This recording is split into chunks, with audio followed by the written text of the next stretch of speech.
Here at Gundam Planet, we're all about men of mystery. And, the Gundam Vidar is here, and we know that it's the Gundam Vidar, we know what it looks like. Who is this man? I think we all know who this man is, but, for those of you who don't know, I have caught up on Season 2, so now I can go back to making my biased character and mobile suit descriptions on the website. So, I'm not going to say anything that might spoil anything for anyone, but, we know who pilots this thing, and, great job hiding it for all of 3 seconds, Sunrise. So, can't wait for that big reveal.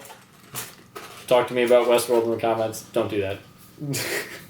So anyway, here is the Gundam Vidar. We got stickers. There are a lot of stickers here. This is way more stickers than I was expecting, but hopefully they're fine. And then we got polycaps. This is exactly the same amount of polycaps I was expecting, so that's good. And now the best thing. This is the best blue that you can possibly have. It is the perfect hue, perfect shade, perfect depth. It is not too light. It is not too deep. Man, I love it. That's the best thing about this. That's great. Gun, also very cool. Extra sword blades for the saber. I don't really know why you would need extra blades, but not extra handles.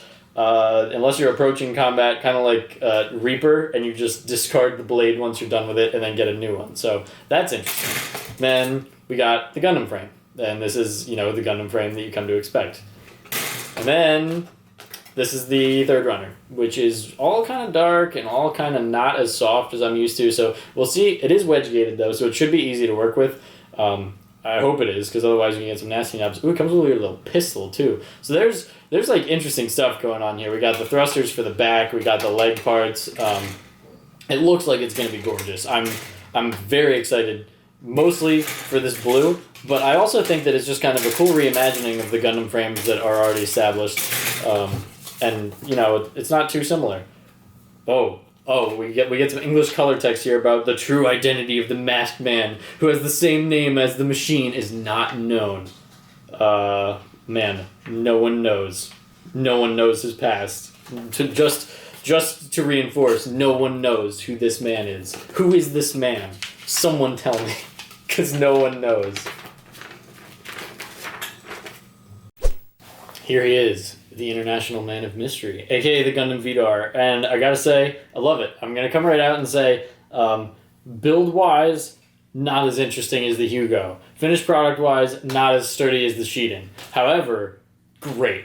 So good. I'm kind of being unfair by putting it up against 2 of my favorite model kits from this line, but, I did enjoy the build more than the Shiden, and I think that the finished product is better than the Hugo, but, I'm gonna explain that in a little more detail when we take this up close. All right, so here is the Tough Boy up close. He's very cool, and he comes with very cool accessories. So I'm gonna talk about those first. We got his sword, which is his main weapon. I'm not sure if he fences foil, saber, or epee, but probably not any of them, because I know that it's not kosher to just discard the blade of your sword, which is apparently one of this guy's main moves. He is, in fact, the Reaper of the Gundam universe, because if the sword gets stuck in someone, he's just like, well, forget that, and he just gets a new one. So you can't actually pull these blades out of here, but they are in here for this effect, so you can have him reaching across and look like he's unsheathing a new one, even though nothing happens. So that's cool. And then his gun, which is awesome. It has this effect where it has basically a trigger, but you don't need to unclamp the hands to put it in, because the trigger doesn't connect, so it just slides in there. So that's very cool. And then if you don't want him to have the gun being used, there are these slots over here. You can see there are 3 choices, and there's this little peg right on the side here, and you just smack it on there. And if I can do it from this angle without knocking his arm off and his thruster, anyway, that didn't go as smoothly as I wanted it to, but let's just say you do that.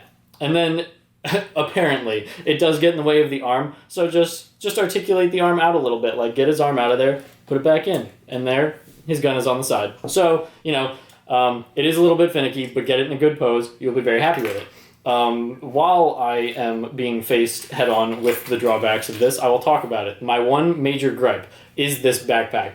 It has these 2 little fin things, and they are just not on there super great, and you can just you articulate them, but then a lot of times while you're posing them, they just like, whoops, there it goes. So you might see that a couple more times. I'm actually going to discard these for review purposes, but wanted to address that. So there's that.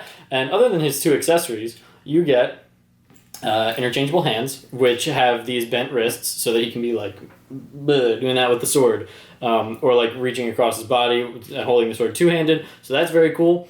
That's good. And then he also comes with these handguns, which, from what I understand, from what I remember in the show, these things in his front skirts are actually the handles to the sidearms. Yes, they are indeed. So, you can't really get rid of these to make it look authentic, like he has actually drawn them from behind his front skirts. So, it's a high grade. What do you expect? But these also just go right in the hands, like bam, now he has it, and it's cool. He can like dual wield pistols, and that's really cool. So that's it. That's the accessories. And now for the guy. It is just kind of like, it's the Gundam frame, so you know exactly what to expect. It is like the Barbados, but bluer, and I think sharper and a little bit cooler. So you know what you're gonna get. You get fine rotation in the shoulders. These things do get in the way. It kind of reminds me of the Barbados Lupus because of just the magnitude of the side skirts. It's like those thrusters. They just go on here just like normal, and they have a little polycap in here. So I'll get rid of these for ease of display also. So arms, fine. You get pretty good joint there. The shoulders, they articulate up and down so that you can move them out of the way if he's doing some kind of crazy dynamic arm poses. You get full crunch out of here. You get full twist because tiny little Gundam frame waist, so that's cool. And then the legs, they're fine. They go all the way up, which I forgot. How could I forget about this silly gimmick? This is crazy. He has this foot blade like this, so he can actually kick people with the knives on his feet, which is it's ridiculous. Now the miraculous thing is he holds this pose. You'll actually see it on the spinny base, and I don't know if you guys have given it any thought, but holding poses on spinny base is actually more impressive than doing it on this table because it's glass. And I don't know if you ever tried to get a Gundam to stand on one leg on glass, but it usually does not cooperate. And even though I'm not doing it right now, you'll see it hold the pose for 30 full seconds in the spinny base. So this is surprisingly sturdy. I was very impressed with this, especially for how tiny its feet is, that it can do stuff I really didn't expect. I really hate this pose though. It's a cool gimmick, but you know what it reminds me of? It reminds me of the pilot melee from the first Titanfall game, where his foot just comes so stupidly into frame. It's so dumb, but whatever. So you get foot gimmick, you get knee, really good bend. The only thing holding it back is this thruster back here, and then back kick. Whatever. The butt skirt doesn't move, of course, because it's a butt skirt. But it's really not in the way. So there you go. There's all his roundabouts, all of his gimmicks and accessories, and he's just really tough despite his shortcomings. So is it a little flimsy at times? Yes. But when you get into pose you like, is it probably going to be the coolest thing on your shelf? Absolutely. I was excited for this mostly because it's blue. I really like this color blue. But when I was doing the spinny base shots, I was just like, wow, I can't wait for the 1/100th. I'm going to build the hell out of that. And that's probably going to be awesome too. And it's going to be more imposing on displays. But if you have mostly high grades, or you just can't wait for the 1/100th to get a little bit of this guy in your collection, there's absolutely no reason not to pick this up.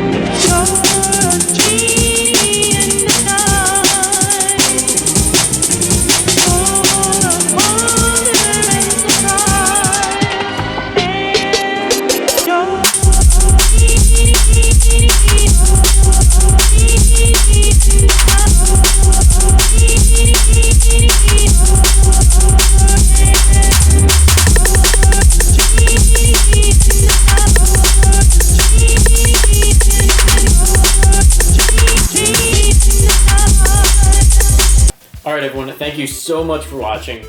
I know in the beginning I said, talk to me about Westworld in the comments. Don't do that. I was kidding. I didn't watch Westworld. I don't care about Westworld. So, other than that, you should check out these 2 videos that you have. You should subscribe to our channel. You should comment on the video, not about Westworld. You should like the video, and, make sure to check them out all the time. We got new videos every Monday, Wednesday, Friday. They're great. We got great music in these videos thanks to Marsh Sound. The link to his SoundCloud is in the description, so you should check that out. We'll see you next time.